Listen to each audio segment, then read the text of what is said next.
Hey good people, Batavia here. We are talking 25 types of things that I preserve from the garden this season. See you in a few.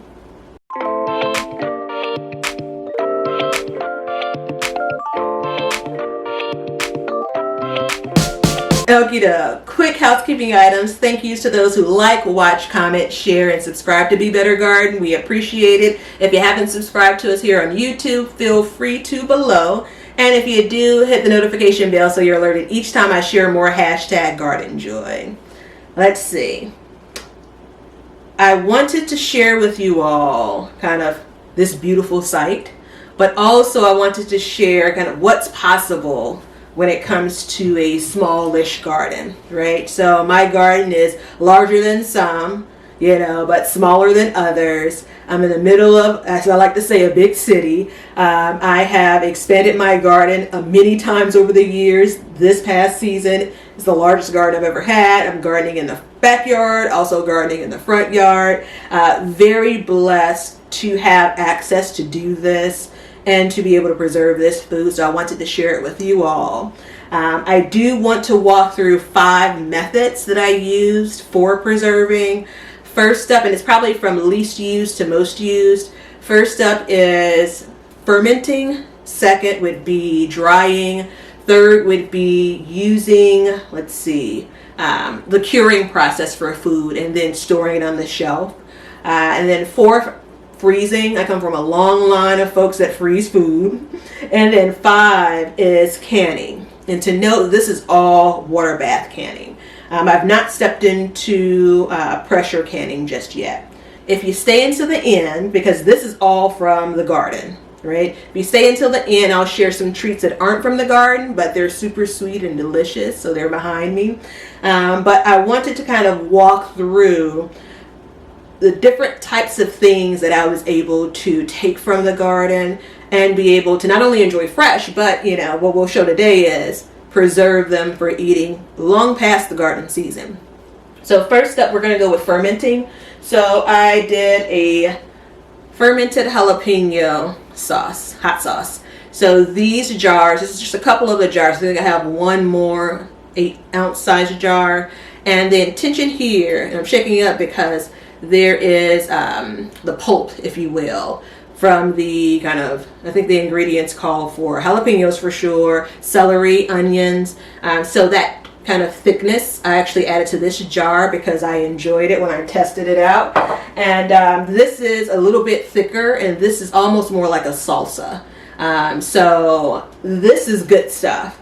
And this isn't appropriate for canning, but it is appropriate for storing in the refrigerator. I believe the recipe said up to 6 months. Let's see. Next up is drying. So before dried things in the oven, I did, I think like season before last, I did a crushed red pepper flake using cayenne peppers. This season, I only have cayenne peppers that dried just naturally, just sitting in boxes and letting them dry. This probably took 3 or 4 weeks, but out of sight, out of mind. So these are the cayenne peppers. I wanted to actually do a cayenne pepper powder, but didn't get around to that. I've seen them packaged this way in the grocery stores, so I'm just going to use whichever still look fresh. And by fresh, I mean like there's no damaged spots or molding, and I'm just going to add them to dishes as I need them.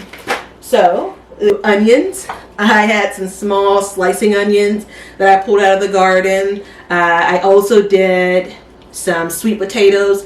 I did those in grow bags. The onions were in raised beds, sweet potatoes in grow bags. It wasn't a huge harvest, but they were really good. And then we also did butternut squash and spaghetti squash. First time growing really all 3 or 4 of those that I just named. So very pleased with that. I have some adjustments to make to get closer to pulling them off fully ripe. I did pull some of those butternut squash and spaghetti squash off the plants under ripe. The jury's still out on whether or not they will be edible, so we'll see. But there are some that are absolutely ripe that I plan on enjoying.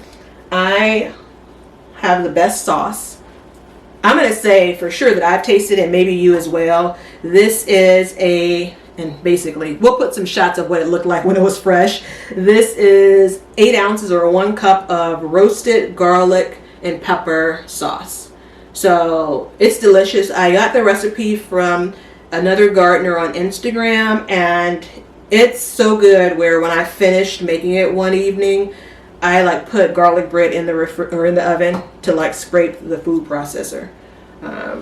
Just that good. I have bags and bags of okra because I grew a lot of okra this year. So I vacuum sealed that, and then I have some peppers that I grew, sweet peppers, bell peppers, and we have those frozen. I don't have a lot of freezer space, so that's why canning was so attractive to me. I have things lined up. You'll find there are a lot of tomato products. There are a lot of pepper products. That's what I grew the most of this past season. We start off with, on either end, and these are the largest jars I have, 32-ounce jars, and these are whole tomatoes that I canned. My buddy Ben, the backyard gardener, shared an awesome recipe on, we have a weekly podcast for gardening, the Backyard Gardens, and he shared a great recipe for making sauce, fresh if you will, and so I intentionally canned these tomatoes whole to make that recipe in the very near future. I have a bunch of cans, like starting from here all the way across are my cans of tomato sauce, and so it's so pretty. These are 16-ounce jars, and my tomato sauce, there are a couple of jars that may have salt, which was optional when it comes to the recipes, but the majority of them are just tomatoes, and then I have either lemon juice or citric acid to make sure that it's safe from an acidity standpoint. And I do realize that there's some people that will not use water bath canning anymore and only pressure can tomato products, but after consulting online, the National Institute for Home Preservation or Home Food Preserving, but after consulting that website, they still promote water bath canning for tomato products. Same thing when it comes to fresh and preserving, that website from Ball.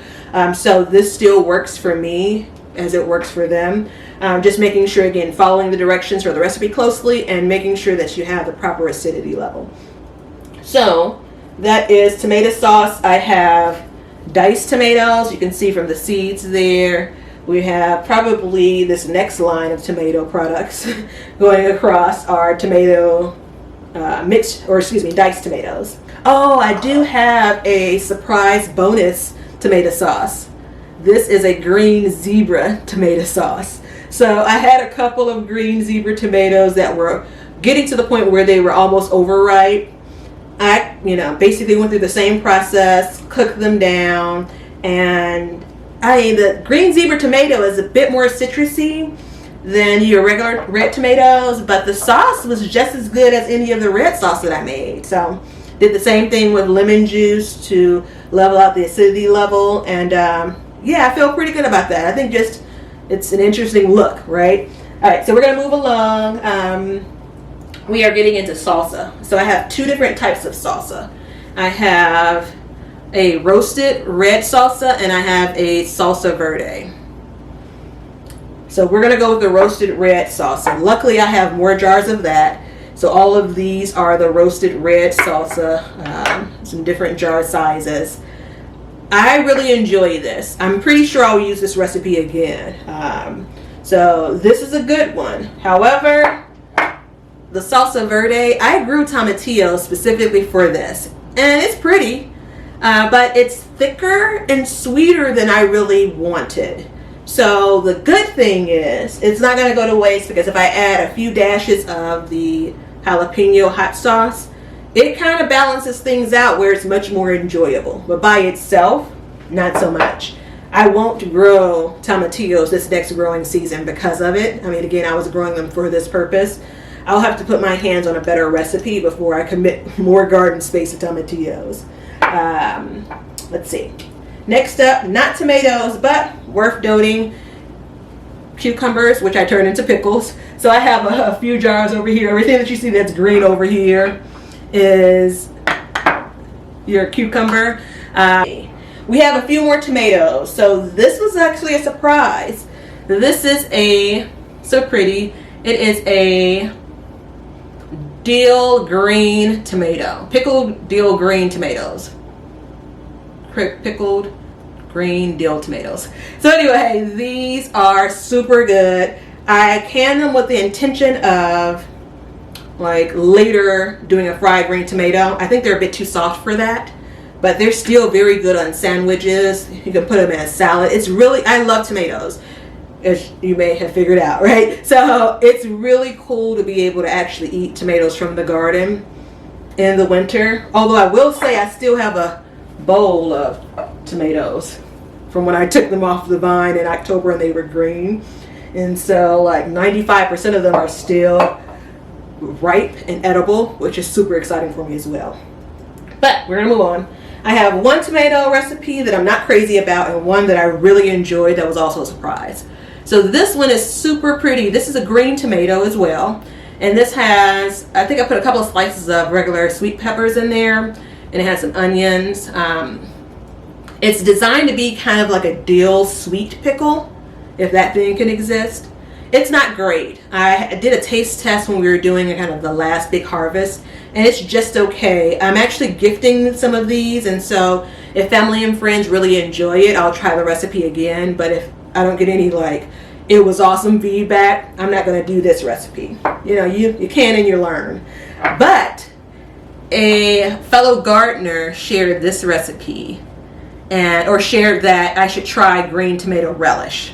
And I won't say your name because I'm not sure if you're comfortable with it, but I thank you. I was procrastinating. I had seen some recipes online. I'm kind of like, I don't eat a lot of relish, but I'm pretty sure she shared that she uses it, like she adds it to beans when she eats them. And I'm a bean lover. And so I said, okay, I'm going to go with it. And I made this, and I had a little bit extra, not enough to put in another jar to can. And it's so good, so yummy. There are peppers and green tomatoes from the garden in here. I mean, it's like there's a space carved out for my harvest next year that's going to have green tomato relish on it. So that was super good. This is one of the things, you know, I share, you all share. It just works out so well. We're going to move on, I think, from the tomatoes to peppers. So I have a few types of peppers. This is a Homestyle version of pickled peppers, pickled jalapeno peppers. It includes garlic, jalapenos, carrots, onions. It's one of my favorites. I didn't make enough jars, to be quite frank. I only made a few, but I'll keep that in mind. So I did whole jalapenos. Some of them are red, some of them are green. I did slices of jalapenos, very traditional. It's just basically water and vinegar. And I love them, you know. So I buy them in the stores all the time, and it's great to be able to pull them from my garden, can them, and eat them throughout the fall and winter and into next summer. This is another version of a sweet and spicy jalapeno. So this is maple jalapeno peppers. Super pretty, right? So again, black peppercorn. I think there's some red onions in here. I have red and green jalapeno peppers, candied jalapeno peppers. I love them. They're super sweet and spicy. There's a video that I'll share on the YouTube channel here where I canned these for the first time like a season ago. And yeah, it's good stuff. I have them in all kinds of different sizes. Sweet peppers. And this is kind of rounding things out.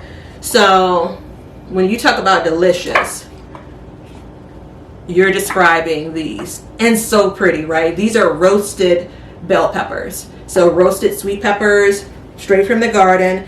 Roasted them and then pickled them. I love these. I'll roast peppers either on the grill or in the oven. I'll put them on any sandwich, like cutting the pepper in half and, you know, taking the inside out, and then when you roast it, it flattens out, gets soft. Like, it's a favorite of mine. These are a little bit thicker than stripes. These will go good on a sandwich, whether it's a burger, whether it's a regular, you know, cold cut sandwich, any pasta, cold or hot. This is good stuff. And the only sadness is I only have 2 jars of it. Ginger pickled sweet peppers.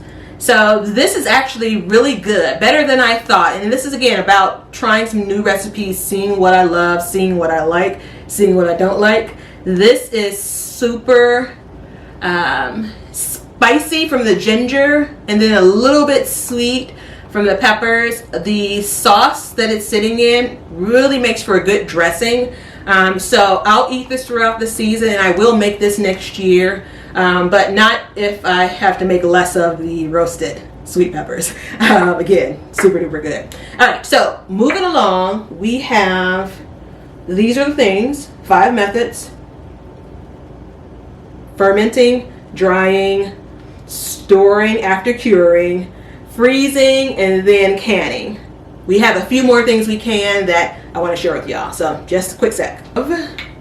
Salted caramel pear butter, apple pie filling.